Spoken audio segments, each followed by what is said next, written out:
sketchbook tour. As you can see, I have just a few of active sketchbooks at the moment, and they're for different reasons, I promise. One is because it's a marker sketchbook. One is my video idea sketchbook and other stuff. One is a reference book, which is like my pride and joy, and like no one shall ever see this except from like you will see this. So there's one thing you need to know before going into this. There's two things. Camera, really. There's one thing you need to know going into this is I really draw only two things, and that being Dragon and Cookie Run. There's even Cookie Run at this point. I guess there are a couple of other different cookies, but I definitely seem to have a bias, and it's not because blue's my favorite color. Ironically, at the same time, this might actually be one of my most embarrassing sketchbook tours. This is my project sketchbook. This means every video I do, my plans are in here.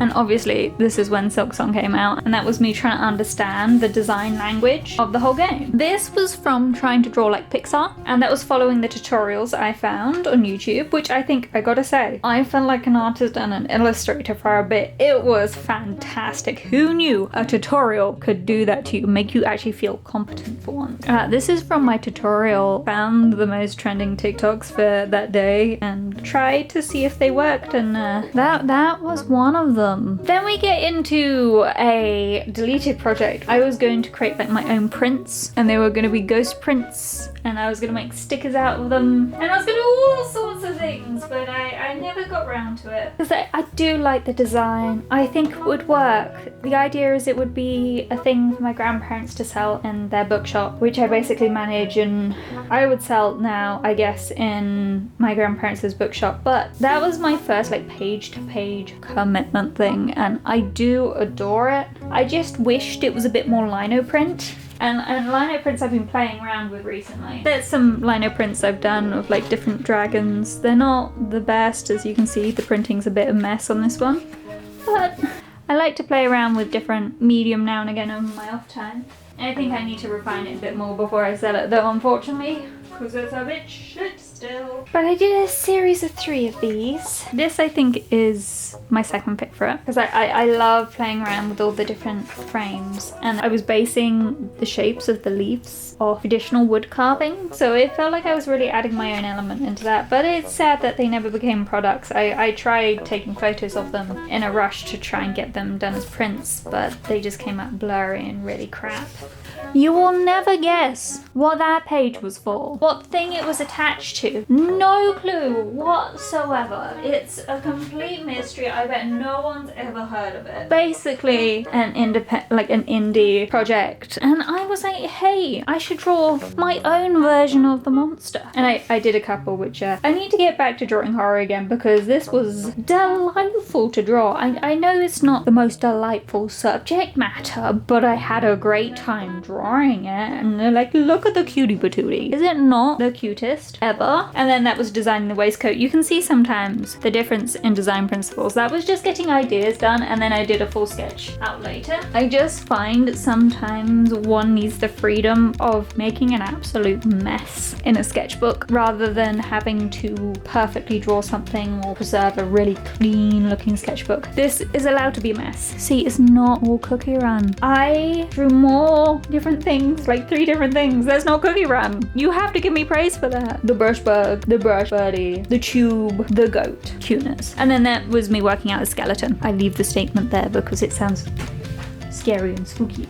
Like I'm being quirky or something. Glance away. Witch hat from designing the hat, which I will say was actually a really fun project. Maybe because it wasn't too complicated and I roughly knew what I was doing, even though it's a skill set I hadn't used for a while. But no, Egwin's hat, I love the design of the cool villain, and we don't look at this page too much because the watercolor is not that great. That's me working out how the mask worked, if it was just a flat panel or went down the side. Oh, and my attempts to draw witch hat panels.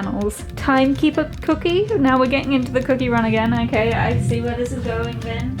So maybe you can start to see my obsession bleeding through the pages. And that is the end of the project book at the moment. One thing I'll quickly show you, because it's technically considered a project, is my random books.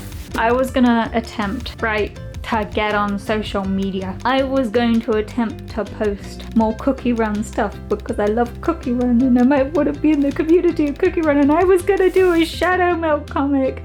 of shadowmilk before his corruption as found running away and getting distracted by the greatness of life before being taken back and being executed. And it was gonna be so angsty but like so cute, and then I really didn't like how the acrylic pens looked. Yeah, it was gonna be so angsty. It was gonna be fabulous. Do you not understand how angsty?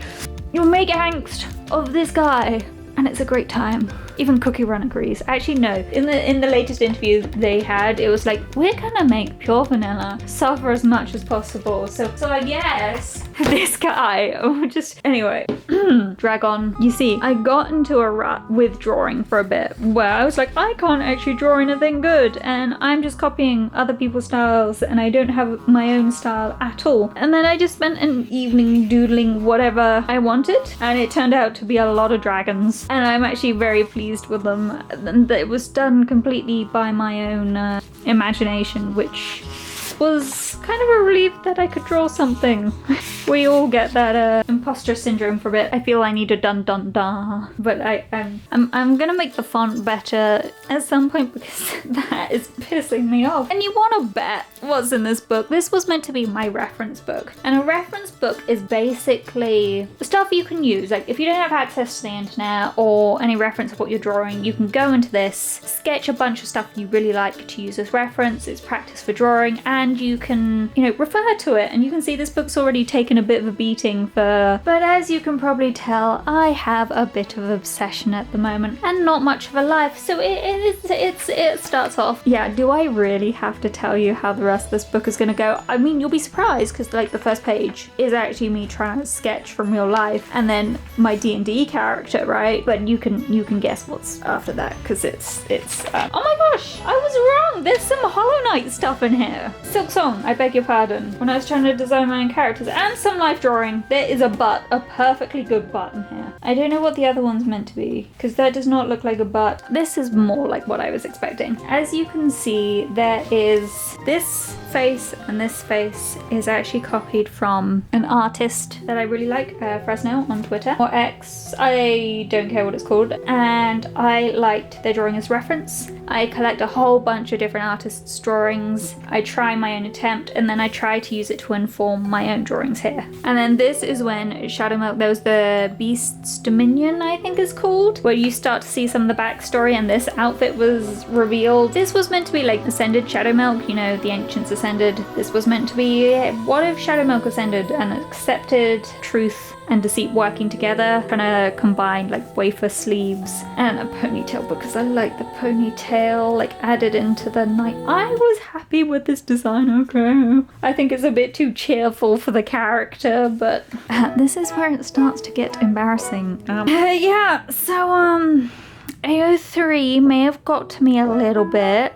Originally I didn't ship them in episode 7, but then I understood it episode 8, and my life ever since has been filled with joy and an empty wallet. Anyway, reference for when this form came out. This was just the trailer at this point, and I wanted to guess what the full outfit would look like. And this was my best guess. I think I was somewhat close, which I'm happy about. And then we actually get to a page that looks like a normal sketchbook. And that's because Cookie Run Crumble came out. And I fell in love with the art style. I don't know why. Like, this is a different cookie. I didn't even draw Shadowmilk Cookie or Pure Vanilla Cookie because I love their design so much. I have never seen Toothpaste Cookie before, and I feel this is tragic that I've never seen the design. So this was my attempt in black and white doing it. And I love the design so much, and I love Cookie Run Crumble's art style. And then I tried drawing them in like Cookie Run Crumble style because you can see I used literally the mouth from Toothpaste Cookie. And I tried using the geometric shapes they had in the hair. And I'm really pleased how that turned out, even though it's, you know. And then I did one in colour because I was so happy. Look how cool that is. I search up gesture attire. It's one of the first things that come up on Pinterest. But I tried drawing Shadowmilk Cookie in that, and I was like, oh my god, I can actually draw. And that's it. And that's my journey on my sketchbooks. I'm slowly learning to actually physically draw again, and it's very strange. Very strange indeed.